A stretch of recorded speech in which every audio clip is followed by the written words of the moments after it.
filles, bienvenue sur ma chaîne YouTube, j'espère que vous allez bien. Aujourd'hui on se retrouve encore pour une autre vidéo pendant cette série de Vidmax. Alors si vous ne savez pas c'est quoi le Vidmax, c'est justement qui poste une vidéo tous les jours du 1er décembre au 31 décembre. Donc vous avez une vidéo depuis le 1er décembre. Si vous êtes intéressé de voir la vidéo que j'ai déjà postée depuis le 1er décembre, il faut regarder dans la barre d'infos. Je vais mettre le playlist de toutes les vidéos que j'ai déjà fait de cette série Vidmax. Et je vais aussi mettre le playlist de Vidmax de l'année passée si vous êtes intéressé de voir ça. Alors pour la vidéo d'aujourd'hui, comme vous avez vu par la miniature, je vais vous parler des erreurs que vous êtes en train de commettre quand vous vous maquillez et c'est pourquoi votre maquillage ne sent pas bon. Donc c'est ce que on va faire dans la vidéo d'aujourd'hui. Et si tu es nouvelle sur ma chaîne, salut, je m'appelle Dora et je suis passionnée de tout ce qui concerne la beauté et la mode. Donc si tu partages la même passion que moi, je t'invite à t'abonner sur ma chaîne si tu veux voir quelles sont les erreurs que tu es en train de commettre, que tu dois arrêter de commettre. Reste. Alors comme j'ai dit, on va parler des erreurs que vous êtes en train de commettre quand vous vous maquillez et c'est pourquoi votre maquillage ne sort pas bien.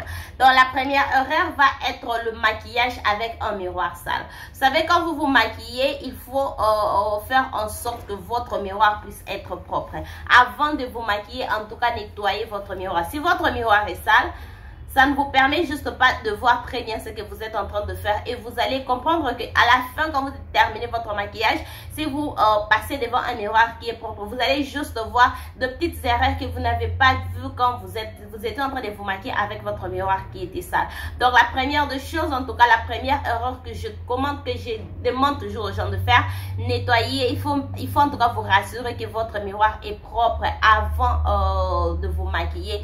Nettoyez votre miroir doit être propre pour que ça puisse vous permettre de bien voir ce que vous êtes en train de faire. Parce que personne ne voit son visage et c'est les miroirs qui t'aident à voir, de voir ton visage. C'est les miroirs qui t'aident de bien t'appliquer le maquillage. Si c'est sale, ça ne va juste pas bien t'aider. Alors commence par nettoyer le miroir. Ça, c'est la première erreur. La deuxième erreur va être utiliser le matériel qui sont appropriés pour ce que tu es en train de faire. Vous savez, deux fois, c'est vrai que se maquiller avec le main et tout, c'est bon. Mais je trouve juste que deux fois, avoir le matériel approprié, c'est beaucoup plus mieux. Vous savez, comme le fard à paupières, vous ne pouvez pas bien estamper le fard à paupières et dégrader ça avec votre dos. Vous ne pouvez juste pas faire ça. Le fard irisé, si vous pouvez appliquer ça, mais vous n'allez pas avoir la précision qu'il faut si vous avez un pinceau. Et deux fois, juste si vous n'avez pas le matériel qui sont appropriés pour certains pour faire le maquillage, ça ne va juste pas bien sortir. Donc cherchez le matériel approprié, cherchez les pinceaux appropriés, cherchez une éponge appropriée et ça doit aussi être original. Vous savez, même si vous avez le pinceau, même si vous avez des éponges, aussi longtemps que ce n'est pas original, ça ne va juste pas bien faire l'affaire, ça ne va pas bien vous donner le look que vous êtes en train de chercher. Alors non pas seulement que ça doit être le matériel approprié, ça doit aussi être original. Donc ça c'est la deuxième erreur qu'il faut éviter de faire. Évitez d'utiliser les produits qui ne sont pas appropriés pour le maquillage et aussi éviter d'utiliser les produits qui ne sont pas le pinceau ou les éponges qui ne sont pas originales. Cherchez toujours le pinceau ou les éponges qui sont originales. Et en parlant de ça aussi, l'autre erreur va être vous maquiller avec le produit qui ne sont pas originaux. Ça, c'est une chose que je vais toujours parler sur ma chaîne. Je vais vous faire une vidéo où j'en parle beaucoup plus en détail. Mais aussi, une autre erreur, c'est utiliser le produit qui ne sont pas d'une bonne qualité. Utiliser le produit d'une bonne qualité, ça, c'est vraiment une très bonne chose. Vous avez au moins l'assurance que le produit que vous utilisez sont originaux et ça va vous donner un très bon look. Les looks vont en tout cas bien sortir parce que le produit que vous avez utilisé, ce sont les produits d'une bonne qualité. Si vous utilisez les produits qui ne sont pas d'une bonne qualité, vous n'allez juste pas avoir un très bon look. Même si vous savez même si vous savez vous maquiller, écoutez, même si vous savez vous maquiller, vous vous maquillez très bien, mais en ce temps que vos produits ne sont pas originaux, vous n'allez juste pas avoir un très bon make-up look, vous n'allez juste pas avoir un maquillage impeccable à la fin de la journée parce que vos produits ne sont pas, comment est-ce que je peux dire, original. Alors de l'autre côté, si vous ne savez pas vous maquiller, mais vous utilisez les produits qui sont originaux, on peut quand même voir que le produit, parce qu'il y a des produits qui ne demandent juste pas d'effort pour travailler ça, tout ce qu'il faut, c'est juste mettre ça. Quand vous mettez ça, c'est fini, le produit, ça va faire le travail. Et on peut peut-être voir que non, cette personne ici essaie. Au contraire d'une personne qui, tu connais te maquiller, mais quand on te regarde, on se demande qu'est-ce qui se passe sur son visage. Donc c'est juste ça. Une autre erreur va être utiliser un fond de teint qui n'est pas de votre carnation. Donc ça vient encore compléter le 2 points que j'ai parlé. Utiliser le produit approprié, le matériel approprié et le produit original. Cette erreur, c'est éviter d'utiliser un fond de teint qui n'est pas de votre carnation. Si vous êtes foncé, utilisez un fond de teint foncé. Si vous êtes clair, utilisez un fond de teint clair. Si vous êtes moyen, utilisez un fond de teint moyen. Il ne faut pas utiliser un fond de teint moyen aussi longtemps que vous êtes foncé. Parce que quand on regarde votre visage est beaucoup plus clair que le reste de votre visage. Ça ne sent juste pas bien. Même si vous vous êtes maquillé bien, comment. Même si vous avez utilisé le produit qui sont originaux et tout. Mais aussi longtemps que votre visage, votre visage a juste une autre couleur, le reste de votre corps a juste une autre couleur. Ça ne sent pas bien, c'est pas beau à voir. Alors, utilisez un fond de teint qui est de votre carnation, un fond de teint original de votre carnation et aussi un fond de teint qui est à votre sous-ton.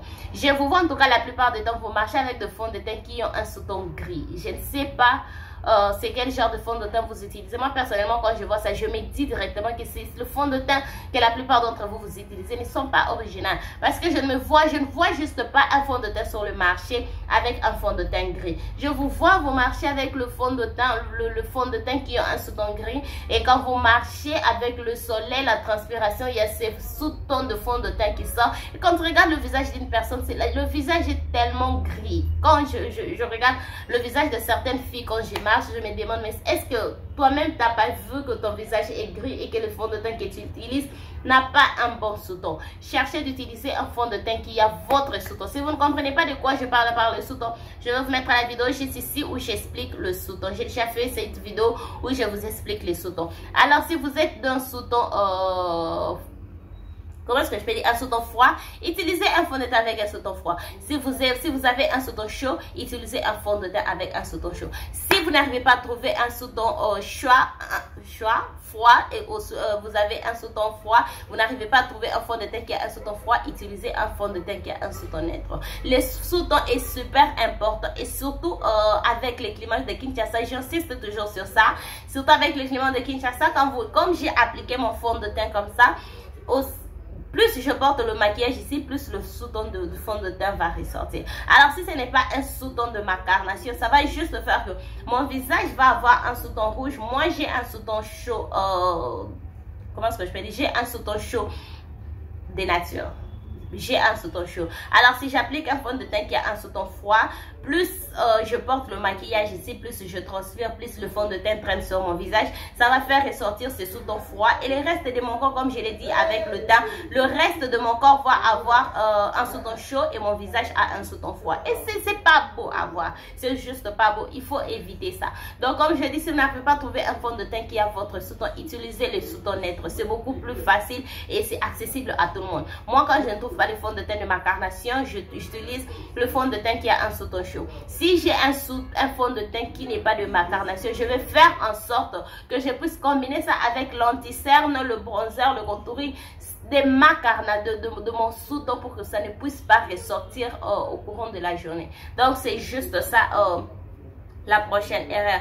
Une autre erreur qu'il faut en tout cas éviter, c'est dégrader le produit. Il faut bien dégrader le produit. Quand vous appliquez le fond de teint, estompez que ça puisse bien fondre dans la peau. Quand vous appliquez l'anti-cerne, dégradez le produit, évitez les lignes de démarcation. Quand vous appliquez la poudre, le fard à paupières, dégradez tout le produit, qu'on ne puisse pas voir le ligne, qu'on ne puisse pas voir où est-ce que le blush s'arrête, où est-ce que le highlight s'arrête, où est-ce que vous avez mis le contour, qu'on ne puisse pas voir ça, que ça puisse être lisse, que la transition entre vos produits puisse être lisse. Vous voyez, quand on se maquille comme ça, j'ai presque utilisé 15 produits sur ces visages ici. Et alors, on ne doit pas voir le fond de teint, l'anti-cerne, le contouring, le bronzer, le highlight. On ne doit pas voir tous ces produits-là. On doit juste voir un maquillage bien fait, bien estampé. Alors, pour faire ça, il faut bien estomper. Apprenez à bien estomper vos maquillages. Apprenez aussi à prendre du temps pour estomper. Estomper, ça demande du temps. Quand je dis du temps, le fois, ça sonne comme si il faut passer 30 minutes à estomper. Non, il faut juste prendre du temps. Estomper bien vos produits. Rassurez-vous que tout le produit se sont fondus dans la peau. Et tout le produit, la transition entre tous les produits est super lisse, et ça c'est très beau à voir. Si vous évitez cette erreur, vous allez avoir un très beau maquillage, je vous rassure. L'autre maquillage est que fixer votre maquillage avec un spray fixateur ou une poudre. Ça, c'est quelque chose que j'insiste aussi la plupart du temps. La poudre est super indispensable dans ta trousse ou ta collection de maquillage. Il faut avoir une poudre. Parce que deux fois sur YouTube, surtout ici sur YouTube, il y a les gens qui font des vidéos qui vous montrent comment vous maquiller. Tout. Moi aussi, je suis ce genre de personne, mais je ne fais juste pas tout ce que ces genres de personnes disent qu'il faut faire. Parce que on est dans deux pays différents, nos climats sont très différents. Ici, à Kinshasa, quand vous vous maquillez, vous appliquez le fond de teint anti-cerne, poudrez tout votre visage. Poudrez tout votre visage. Sur YouTube, je vois juste les gens qui montrent, ils poudrent la partie de l'anti-cerne, ils laissent le reste du visage parce que genre, la personne a la peau sèche et tout et tout. Ici à Kinshasa, poudrez tout votre visage parce qu'il fait très chaud. Si vous ne poudrez pas votre maquillage, après 2-3 heures, votre maquillage va bouger, votre maquillage va se casser, le fond de teint va se casser, l'anti-cerne va bouger si vous ne poudrez pas votre teint. Alors, il faut toujours poudrer votre teint. La poudre, comme je viens de le dire, c'est un élément indispensable quand on se maquille. Avoir une poudre pour poudrer votre visage, fixer votre visage, ça va vous aider à garder votre maquillage pour longtemps et ça va aussi vous aider à faire ressortir votre maquillage mat et bien appliqué.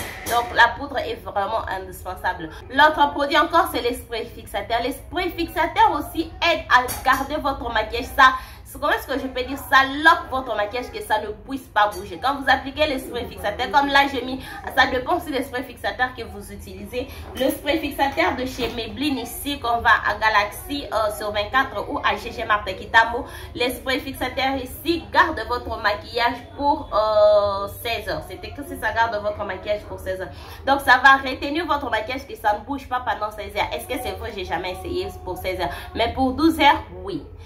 C'est vrai que vous aurez besoin de retoucher pendant la journée, mais cela ne va pas faire que votre maquillage bouge ou vous avez besoin de réappliquer les autres produits. Non, juste appliquer une poudre, c'est fini. Juste pour matifier le visage, voilà. Matifier juste le visage, c'est fini. Mais ok, le maquillage bouge avec les sprays fixateurs ici, ça ne va pas bouger. Donc, il faut toujours appliquer une poudre. La poudre pour matifier votre visage, les sprays fixateurs pour garder votre maquillage que ça ne bouge pas. Donc ça, ce sont les deux produits en tout cas qu'il faut avoir incorporé dans votre routine si vous n'avez pas ça. Et notre erreur va être appliquer le fard à paupières sur le ras de cils. Vous voyez comme je fais un look bold comme ça. La plupart des gens, je vous vois, vous faites un look comme ça et vous n'appliquez juste pas le fard à paupières sur le ras de cils. Par le ras de cils, je vais juste dire cette partie ici. Je ne sais pas si vous voyez, juste cette partie, c'est la forme que je crée en bas ici. Il faut apprendre à faire ça. Quand vous ne faites pas ça, ça ne sort, votre maquillage ne sort juste pas bien, votre maquillage sort incomplet. Donc, il faut toujours appliquer le fard à paupières sur le ras de cils. Au moins si vous faites de maquillage nude, de maquillage pas trop vibrant, pas trop bold comme ça, oui, mais si vous appliquez le couleur, vous faites trop sur vos yeux comme ça, rassurez-vous que vous avez aussi fait ce que vous avez fait sur la paupière mobile, sur le ras de cils. Comme ça, ça va balancer vos yeux et vous allez avoir un très bon look. Et notre erreur va être appliquer le faux cils si vous faites les looks bold. Vous voyez comme je fais un look bold comme ça et je n'y mets pas les faux cils. Imaginez un peu la suite. Juste un look bold comme ça, sans faux cils. Ça ne va pas me faire sortir mes yeux. Ça va au contraire fermer mes yeux. Quand je marche, on va juste voir le maquillage que je fais. On ne va pas voir mes yeux parce que le maquillage, il y a tellement beaucoup de choses qui se passent sur ma paupière qu'on ne peut pas voir mes yeux. Alors quand on met le faux cils, comment est-ce que ça dit? Ça dit, qu'est-ce qui ne va pas avec moi aujourd'hui? Quand on met le faux cils, les faux cils ouvrent les yeux, les faux cils intensifient juste le volume de vos vrais cils pour que ça puisse ouvrir vos yeux. Alors si vous n'aimez pas les faux cils, évitez ce genre de look. Si vous n'aimez pas les faux cils, restez très loin de ce genre de look. Il ne faut juste pas faire le look bold. Faites le maquillage simple, le maquillage nude. Vous pouvez faire le maquillage coloré, mais ça doit être simple. Ça ne doit pas être super bold. Vous ne pouvez pas aussi faire les looks super artistiques parce que vous avez besoin de faux cils. Les faux cils sont très importants quand vous vous maquillez. Quand vous appliquez le faux cils, ça change directement le look de votre maquillage. Alors, si vous n'aimez pas les faux cils, il faut aussi savoir qu'il y a juste des looks de maquillage qu'il ne faut pas faire parce que ces genres de look demandent le faux cils. Je me rappelle quand j'ai commencé à me maquiller, je ne mettais pas le faux cils parce que, comme je vous ai dit, ma mère ne voulait pas ça. Je ne mettais pas de faux cils. Alors, il y avait juste ce genre de look ici. Même moi-même, quand je faisais ça, je n'aimais juste pas la façon que ça sortait. Parce que quand j'ai fait ça, je ne me suis pas permis de mettre le faux cils et ça ne sortait juste pas bon. Ça ne sortait pas bien. Ça ne sortait... J'aimais juste pas ça. Et jusqu'à ce que je me suis mariée, j'ai commencé à mettre de faux cils. Et je commence à faire ce genre de look. Je mets le faux cils et j'aime ça. Et ce sont le look que je fais la plupart du temps. Si vous n'êtes pas nouvelle sur ma chaîne, vous savez que ce sont des looks que je fais la plupart du temps parce que je sais que je vais intensifier mes yeux avec le faux cils. Je vais ouvrir mes yeux en tout cas avec le faux cils. Où est-ce que je suis? Je crois que ça c'est la dernière erreur qui est la plus importante d'ailleurs. Évitez, vous savez, quand vous suivez une personne sur YouTube, sur Instagram, sur TikTok, vous suivez une personne qui vous montre des astuces qui vous plaît, qui vous aide à bien vous maquiller, c'est bien. C'est en tout cas bien de faire ça. Suivre les gens qui vous montrent des astuces, quoi faire et tout, c'est bien de faire ça. Vous savez ce qui n'est pas bien de faire, c'est suivre exactement ce que cette personne l'a fait. Comme moi, je suis là, je vous montre comment vous maquiller, je vous montre les astuces qu'il faut faire, je vous montre ça sur mon visage, je fais ça avec mon visage. Il faut juste comprendre que mon visage est un visage, on n'a pas la même forme de visage. Nos visages sont différents, la forme de nos visages c'est différente. Alors, il ne faut juste pas imiter ce que moi je fais. Parce que vous risquez d'imiter ce que moi je fais avec la forme de mon visage sur vous. Et votre forme de visage, ça ne marche juste pas avec ce que moi je fais. Ça ne marche juste pas avec la forme de mon visage. Alors, vous savez que j'ai toujours dit aux gens, oui, prenez des conseils, suivez des astuces, mais il faut faire l'effort d'apprendre, de connaître votre visage, la forme de votre visage. Ça va vraiment vous aider à bien appliquer ces astuces-là. Parce que les astuces que j'utilise avec mon visage, ce sont les mêmes astuces que notre personne utilise, mais juste que lui va changer quelques trucs. Quelques trucs pour la forme de son visage. Moi aussi, je vais changer quelques trucs pour la forme de mon visage. La façon que j'ai fait mes sourcils, oui. La vidéo où je vous montre comment faire les sourcils. Je vous montre comment faire des sourcils pour la forme de mes sourcils. C'est la même technique, c'est la même méthode, mais juste maintenant, quand il s'agit de forme des sourcils, il faut maintenant suivre la forme de tes sourcils, appliquer le même astuces, appliquer la même technique, mais tout en sachant que la forme de tes sourcils ne sont pas la même forme que mes sourcils. Je ne sais pas si vous avez compris. Donc ça, c'est vraiment une erreur qu'il faut éviter. Je vois souvent les gens, surtout ceux qui débutent en maquillage, vous avez tendance à tout copier. Même moi, quand j'ai débuté, je faisais ça. Je ne vous condamne pas. Même moi, je fais ça. Vous avez tendance à tout copier, Quand une personne fait ça, et souvent beaucoup plus aussi, c'est sur le fard à paupières. Une personne qui a une paupière tombante, vous avez une paupière allemande, et quand vous appliquez les fards à paupières, vous appliquez les fards à paupières comme une personne qui a une paupière tombante et vous marchez. Moi, quand je vois ce genre de personnes, je comprends directement que c'est une personne qui suit une personne qui a une paupière tombante. Parce que je n'ai pas une paupière tombante, j'ai vraiment de l'espace pour appliquer les fards à paupières. Pourquoi est-ce que je vais juste appliquer le fard à paupières ici et laisser le reste de la partie que j'ai? Pourquoi? Je comprends que vous ne comprenez pas ça. Vous savez, c'est ce genre de choses avec les temps, vous allez comprendre, ça va venir. Mais il faut juste éviter de faire ça. Il faut en tout cas juste éviter de faire ça. Si vous suivez une personne qui a les yeux allemands et vous avez la paupière tombante, suivez des techniques, suivez des astuces, mais il ne faut juste pas faire tout ce que les gens vous recommandent. Ou soit chercher une autre personne, même si cette personne-là probablement n'existe pas. Cherchez une autre personne qui a exactement la forme de ce que vous cherchez. Si vous avez les paupières tombantes, suivez une personne qui a les paupières tombantes. Si vous avez le cil, comment on appelle encore, c'est le forme de sourcil ici, je ne sais pas. Suivez une personne qui a la même forme de sourcil que vous. Suivez une autre personne qui a le même forme de visage que vous. Suivez une autre personne qui a la même forme, le front. Suivez en tout cas les différentes personnes, parce que je ne sais pas si il y a une personne qui est exactement votre visage. Je ne sais pas, cette personne-là n'existe pas à part vous. Donc c'est juste ça, les 10 erreurs que je voulais partager avec vous aujourd'hui qui fait que votre maquillage ne sort pas bien. Et vous savez, des fois si vous êtes en train de vous lamenter que vos maquillages ne sortent pas bien, vous vous maquillez, comment est-ce que je peux dire, vous êtes en train de pratiquer, ça fait très longtemps que vous êtes en train d'exercer, ça ne sort toujours pas bien. Essayez de voir dans les techniques, dans des erreurs que j'ai données ici, quelles sont les erreurs que vous êtes en train de faire et comment est-ce que vous pouvez changer ça. Donc ça nous ramène à la fin de cette vidéo. Dites-moi en commentaire ce que vous pensez de cette vidéo. Dites-moi les erreurs que vous vous êtes retrouvés en train de faire, ou aussi dites-moi les autres, dites-nous dans les autres erreurs que vous constatez que je n'ai pas mentionné dans cette vidéo. Dites-les nous dans le commentaire. Je suis très heureuse de lire vos commentaires. Dites-les nous dans le commentaire. Et cela nous ramène à la fin de cette vidéo. Si cette vidéo vous a plu, n'hésitez pas à liker, abonnez-vous sur ma chaîne si ce n'est pas fait. Partagez cette vidéo, n'oubliez pas de me suivre sur tous mes réseaux sociaux, Instagram et TikTok. On se retrouve demain pour une autre vidéo. Bye!